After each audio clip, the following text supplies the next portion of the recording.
Whoa. You heard that?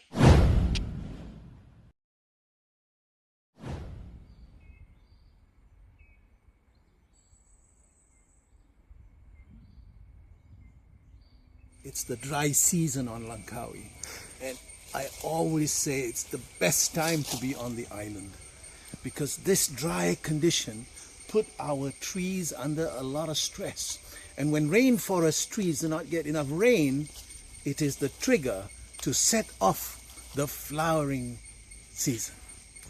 And here we've come to the base of one such tree.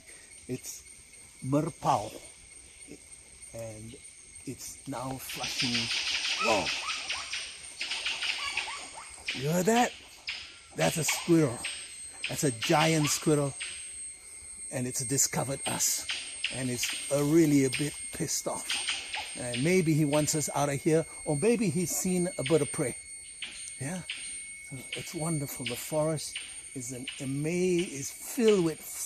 full of life and interactions. But this is the flowering season, and with the flowering season comes the nesting season and the season of babies, because when these animals and all that, when their babies all start arriving, it arrives in the time of plenty, the fruiting season.